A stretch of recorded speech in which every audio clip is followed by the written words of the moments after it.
Today, I'm in Glastonbury, talking to Dandelion. He runs a cooperative shop here in Glastonbury, and we're going to talk all things creativity. Not again. Hold on, I think I can do something.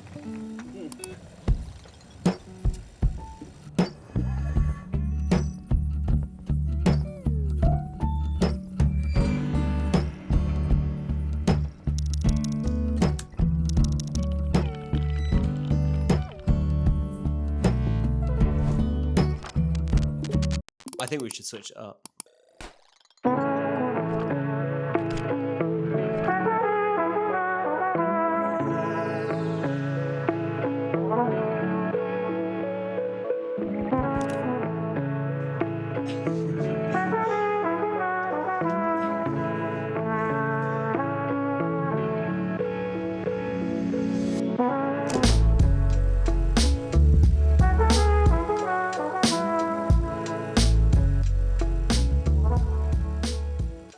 Welcome to Dandelion Dreams. Yeah, it's an amazing shop.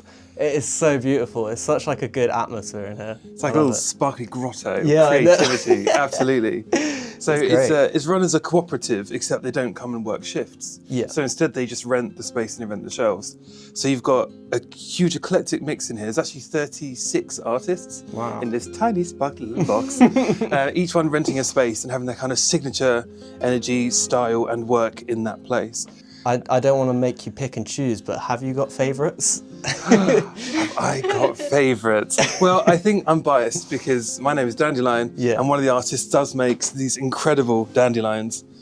Oh, wow. So I think I'm absolutely biased because who doesn't want an eternal dandelion in a bell jar? And they get smaller and smaller and cuter and cuter until you want to die. Yeah, it's so great. Another artist, which I think a lot of people have never seen anything like it before, is going to be the work of Earth Dragon.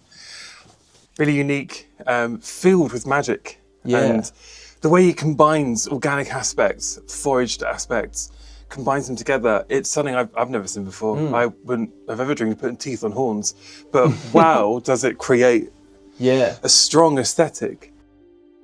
What would you say makes something actually magical then?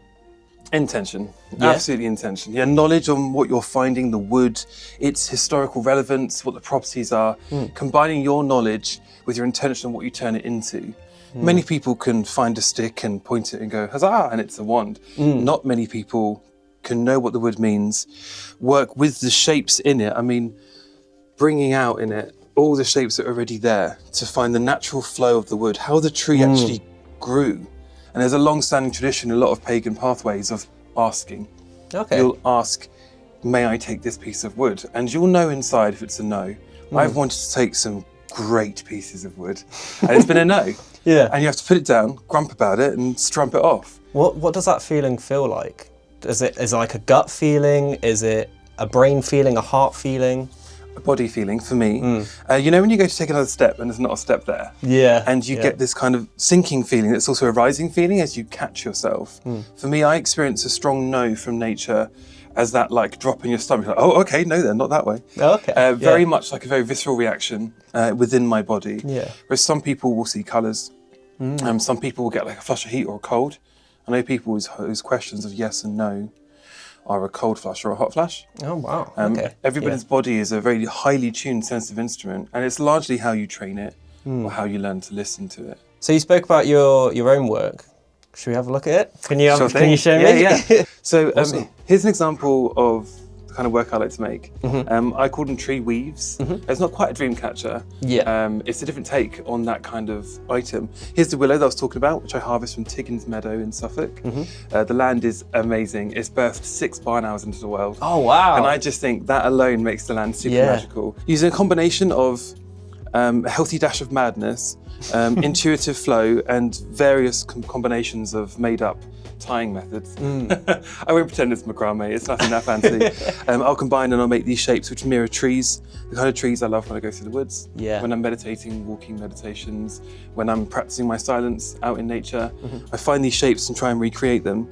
And then I'm inspired by nature in everything I do, hence why there's little fun sparkly mushrooms and bumblebees and hedgehogs and little swings and things. They make me really happy, and this is my main product in the shop. Would you say that's a flow state when you're weaving? Absolutely, yeah. I'm a hula hoop dancer as well, and it's the same feeling when I'm hula hoop dancing and I'm spinning, and I can't really see what's going on around me because I'm in that immersive moment of body and flow and intention.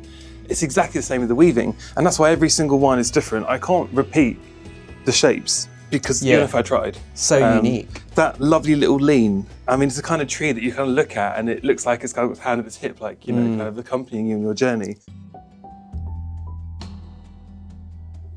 This idea of nature it's a really big term, isn't it? You know, go back to nature. Does that mean, you know, stand barefoot in the mud in the rain? Or does it mean walk through the woods? Or does it mean truth? We are from nature and we forget our own natures because we adopt a nature which society gives us. We're told constantly in social media how to be, who to be, how to act. I don't wear this hat because it's the most comfortable thing in the world. I wear it because it makes people smile and expresses something about me. I'm full of whimsy and I love tassels and it looks a little bit like a lampshade. And that's okay because it's a great talking point with people. That's so sweet. And the other items I make is I make costuming, so hats and horns and headpieces and kind of crowns, because those items help people to feel more magical. And so I think going back to nature sometimes can mean going back to our nature. So I think when people say, oh, I spend a lot of time in nature, sometimes I think that's sit under a tree with your eyes closed. Yeah. Because actually it's finding out your nature, how you feel inside, you know, what your path could be. Because there is no predestined path that I'm aware of for anybody. But sometimes I think, that term of nature, actually we are nature. You know, go into nature, well then go inside yourself, because you're also part of it, you're not separate from it, even though you might feel like you are. Yeah, wow, that's beautifully put.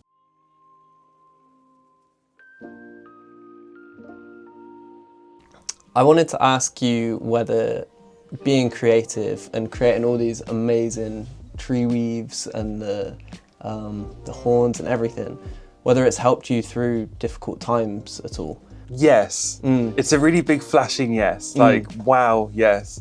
Creativity is a huge aspect of, I think, our existence as humans, which isn't always easy to tap into. For me, it's how I process emotions. If I'm feeling something and I don't know what I'm feeling, I'll start making something. Because what will happen when my hands, which is my medium, some people might use their voice when they sing, some people use their body when they dance, will show me what I'm feeling through what choices are made in the creative process. My best trees are actually often made when I'm really sad. Sometimes I feel like I should pay people to break up with me, because then I would make the most amazing trees, because they're dark and they're twisted and they're shadowy, and people see them and they resonate and go, I felt that. Yeah. I felt that feeling. Yeah. And I think that's true for all creative outlets as well. When someone makes a little doll and it's that perfect pink little doll, someone's gonna go, oh, my own pursuit for perfection, idealism, you've got it, nailed it. The one with the wonky eye and the little arm that's hanging off, someone's gonna go, oh, you're as broken as I am. Like, we relate to things, I think. We're always looking for reflections of ourselves. It's like an endless corridor of mirrors, and we're always looking for the mirrors that we can understand and we can connect to. So I think, yes, the answer is, yeah, absolutely yes, to creativity being a form of therapy and catharsism, getting those feelings out. Sometimes I'll make something and I won't want to sell it or show anybody, but it's here now, not it's in the here. world. Thinking outside the box is the most creative thing you can do. In fact, it's something that all creatives and artists must do. And most of them aren't particularly great at it. They'll recreate something they've seen somewhere elsewhere. Amazing skill, amazing technique. Are they being creative about thinking outside the box and making something unique? You know, a good example of that is going to be those grubs. It is not the most original and unique thing in the world, but oh my God, is it? It is both not and it is. With its soulful little eye staring into your soul, something about how this has been created has a whole creative aspect. I mean, what do you think when you look at it? I feel like he knows me. It is not the first time someone has used a sock filled with beans as a product. However, it is, in my mind, as far as I know, first time this kind of face, this combination of something sorrowful and deep in seeing and understanding is given such a simple little cuddly form. Yeah. It's an emotional support item, and it was thinking outside the box, thinking, not all people need a smiling face. Some people need dead, hollow eyes Yeah. to make them feel seen. This outside the box approach is one of our best selling products. These little grubs accompany you and are called grief grubs. They sit with you and listen to your sorrows and your pain. And with a face that reflects that, Yeah. it really draws it in. And many people connect to that much more than it might support, find support from an item that's more traditionally soothing. That's so interesting because you've really opened my eyes there to like you just said that not everyone needs your traditional support crocheted cactus from Tesco's. Someone needs a sorrowful face that speaks to him in a way that nothing else will. That's really interesting. I'll leave him here, he can accompany us. Yes, absolutely. I think that being here in Glastonbury, we're able to showcase, work with, and create things that are tailored towards a market of spiritual, kind of like sojourners, really, people that are really looking for healing. Most of the items in here, whilst being pretty or visual, are healing tools. Even a little ghost. Some people actually really associate with these because they can feel in their own life a bit of a ghost. People can drift through life feeling really unseen, but they can relate to a little ghosty friend and be like, oh, okay, cool, you know, he gets me. The weaves, the dream catchers, the mushscapes, all the items in here also double up as a healing tool, like spirit dolls. And they looked to a lot of people like voodoo dolls. And in most towns, you might get people saying, oh, just sell the needles to go with them. In here, they'd be like, oh, what process is this for? You know, like, I really relate to the pain in this one's eyes or whatever.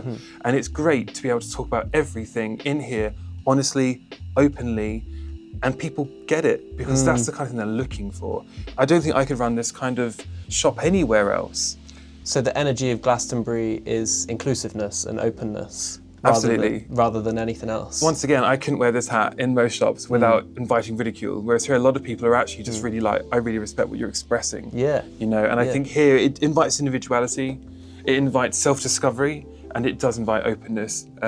There's a wonderful truth at this high street, which is that you literally have, I identify as like a little fairy shop in here, work a lot with the fae, not the twinkly little Tinkerbells, but much more the little groggly eyes and the logs that look up at you and like blow a mud bubble at you. That's much more the kind of fae that we are. Yeah. But then you'll find that there's like a pagan shop, and then there's a beautiful Hindu shop across the road, and then you'll have a whole tradition based on a Christian, I'm next to a church. Yeah. And we all not just tolerate, but we will include each other. We are a sense of community, and I think... You understand everyone's beliefs and sort of respect them. And I think so, you know, it's not perfect, but I do think there's incredible tolerance for each other here, which you don't really see in the rest of the world. When you think that wars and persecution and witch trials between Christianity and paganism, and then you literally have a little fairy shop next to a church. I just think it's beautiful, this high street, and how we all work together. And even though I'm talking about shops, they represent communities, because the entire of the pagan community in the UK, a large population, maybe not the entire, a large population will have come through here at some point, seeking their people, seeking connection, seeking an understanding, and maybe even tools of their trade. And that's what Glastonbury offers here. Everyone will find something from their spiritual pathway here.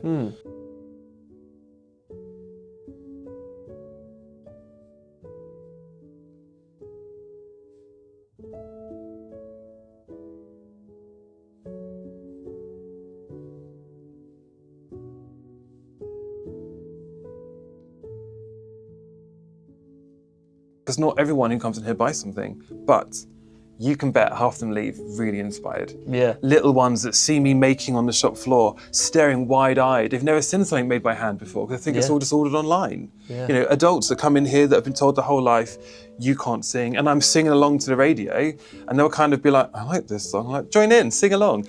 I stop and we have a little dance in here, like I turn the music right up when someone hasn't heard Elvis for over 20 years, and we'll sing along. It's not just a shop. And I think having this space, sometimes someone who's had a really heavy day of healing, someone who's been to all the sacred sites in Glastonbury and actually just needs somewhere where they can be held, will come here and just for 2 minutes... And get a grub.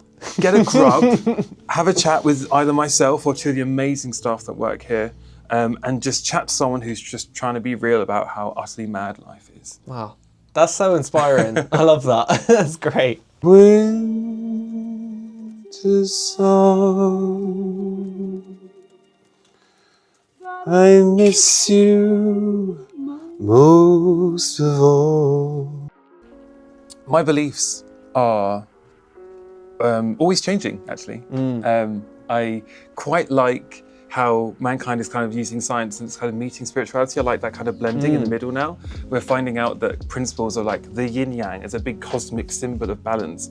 We look at the nuclei, which electrons fire around, we're like, oh, they were right. Oh, they look exactly the same. They're exactly the same. I love that marrying. And so for me, that's my beliefs are always changing as evidence and experiences kind of meet and do the dance in the middle. So I identify as an animist, and that is a kind of like if you could split out religions, if you could try and draw a big chart and belief systems, you've largely got animism, which is believing in the spirit of all things. And then you've got theisms and polytheisms, which is believing in God. There's lots of in between, so I'm just going to choose these two to simplify it in this moment. I've only got 2 hands as well. So like in animism, everything that's organic has spirit and matter. So for me in my work, the willow that I say I look after, in spirit, it's here. When I'm working with it, I'm remembering those trees. I'm working with those living beings on that land that are all slurping up all the water and how cold it is when you're cutting them and, you know, and knowing that you're looking after them. So for me, those aspects are here. When I go to Chalice Well Gardens and when I maybe find a little acorn and I put it in, the spirit of that tree is with it too. I sometimes put a twig inside them. And that's me calling to the spirit of the tree in a way a dryad or a dryad might be, which are spirits of trees. So I think my spirituality, my belief in trees and in nature as a living thing that we connect with, and the fae as little hidden tricksters in the, you know, even in this shop, I believe in the spirit of the shop. I believe it has days where it wants to be here and days it's just as grumpy as I am. You know, and it's kind of sulking and I'll have to sing to it or I'll have to like do little things that feel like keeping it alive and honoured. So yes, I think my beliefs around everything being living is the main thing that feeds into my work. And I think it's true for all the creatives in here.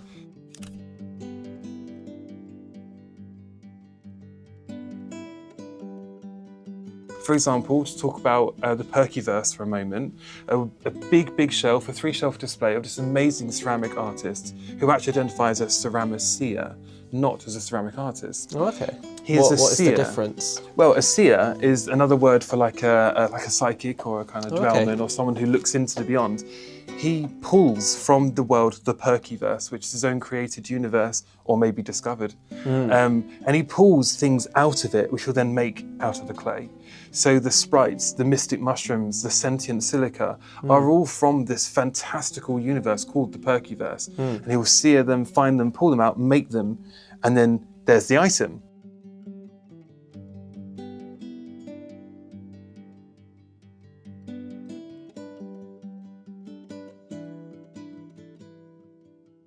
One of my core values in life is to empower other people.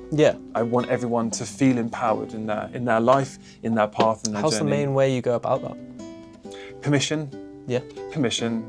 I just love to give people permission to do things. People will look at like a headpiece, like the amazing winged headpieces of Tribe of Mythica, and they'll look at this longingly, and they'll go, "Wow, that's amazing!" And I'll go try it on. They'll go, "Oh, I couldn't. Why not? Why couldn't you try that on?" "Oh, I couldn't afford it. I didn't ask you to buy it. I asked you to try it on." And then they'll put it on and you'll see them rise, their stature will change, and they'll go, "I'm a Valkyrie." And they'll be like, "Yes, you are. Amazing." And it's simple things. And that's kind of been all through my life, teaching hula hooping at festivals or just having a hoop in my hand. Or telling people, just allow yourself to start. Yeah, allow yourself to start. Yeah, exactly. Or a crystal. "Oh, actually, I don't think it is grounding." Cool, then it's not. You know, trust your intuition. And I think that's largely the only thing I personally can do to empower other people is give them permission to believe in themselves. And that can be starting something new, trying something on, or just trusting the process of something. Simple things, like I mentioned about singing in the shop. I'm very often singing. I'm quite well known for sitting here weaving while singing. It's one of the ways I get my energy into the product is by singing. The vibrations from my voice literally hit the fibers, and in my mind, in my understanding, they're kind of squirreling it away into the piece. The amount of customers that will hum along at first, get bolder, get a bit braver. I love this song, and then we're singing together. And that is such a rare thing in this world, to sing with a complete stranger. And singing comes from a very special place inside of us, I think, a lot of the time. And that in itself is also empowering, because then they'll walk away and they'll feel a bit bolder to maybe sing along with a stranger more confident again. And maybe give themselves permission to go and do something that day. Exactly.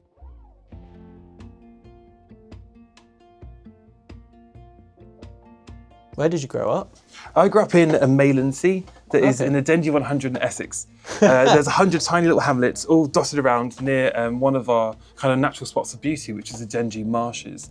Muddy and smelly and full of crabs, but great landscape. So that's where I grew up with my wonderful family. Always big dogs, Great Danes, wolfhounds. Oh, wow. Very fortunate indeed. What would you say was the reason it was so good?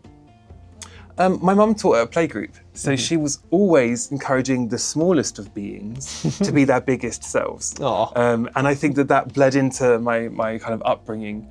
I'd come home from school, we didn't have a TV so much later in life, and instead there would be a drawing of an apple tree with apples. She'd say, count the apples. We'd come in, count the apples, and then you'd get one of the penny sweets from that back.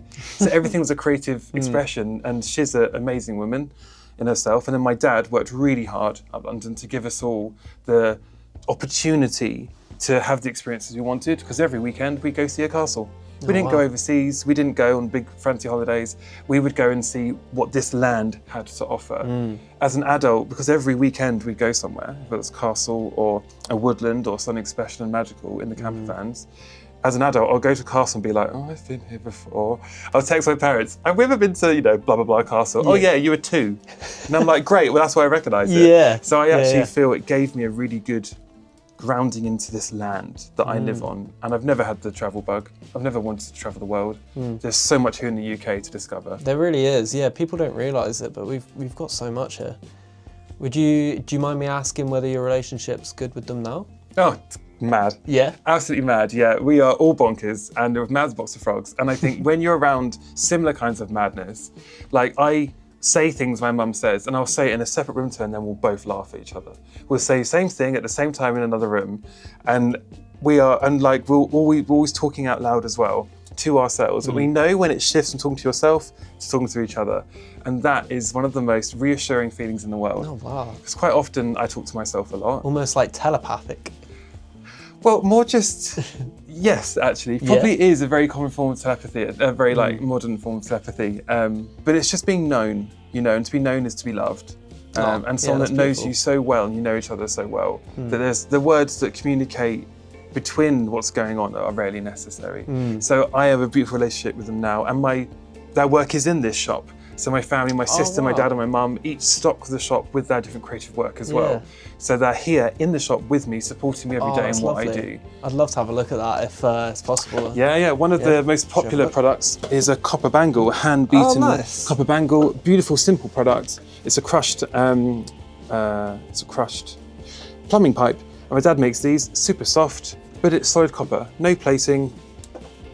Beautiful. Nice. Yeah. So that's kind of like my dad's work. My sister's work is the pyrography, so she's with me. She's a wonderful creative. Oh wow! This is a green man of cherry blossom. I challenged her to do a green man that had a slightly effeminate twist, because we're always seeing the same representation of the green man. It's masculine, it's male. Yes, I'm not trying to change that, but not all men are super masculine. And so having him with his subtle lashes, beautiful flowers around him, just challenges that stereotype ever so gently. And someone out there is going to see that and go, oh, that speaks to me. That's my green man. Yeah. And so she's an amazing artist working with wood at where they live, out in Suffolk. So that's my sister's work. And my mum's work is currently being redesigned, but she will return next year. Oh, nice. That's great. So, I've taken so much of your time already, and I really appreciate you doing this. It's really given. It's been so much fun. If you could share one thing you have learned about creativity with others, what would it be? That's my final question. Well, I'm really privileged because I work with so many creatives, and I'm always surrounded by creatives, and I grew up with creatives. So I think from that position, the thing that comes up again and again and again is the mistakes. And sometimes the greatest thing you'll ever make starts with a mistake. It's very tempting to go, oh, it's wrong, throw it away. Oh, I made a mistake, start again. Never. Never. When a tree is growing, if a branch comes off, it does not just shrivel away and die. It grows around that injury and it forms a wonderful shape. And through life, the things that knock us back are what makes us stronger and more interesting. It's exactly the same in creativity. When you think you've done a line and you've made this face that you're doing and the eyelash has gone really high, great. mirror it on the other side. Go into your mistakes. Go into the things you think Double are down. slightly off. Double down and see where it leads you, because quite often they will be some of the greatest pieces you'll make. And that's something I find time and time again, talking with other creatives. I'll say, I love that bit. And they go, oh, that was a mistake, actually. And I kind of just went with it, you know, and it's really interesting. So I would say that trust the process. And when something goes wrong, just check yourself. Was there ever right? Yeah. Was there ever a right way for this to be? That was such a good end. Thank you so much. I really appreciate it. Thank you. You're wonderful. It's been so good. Right, let's get some photos of some stuff. Sure thing.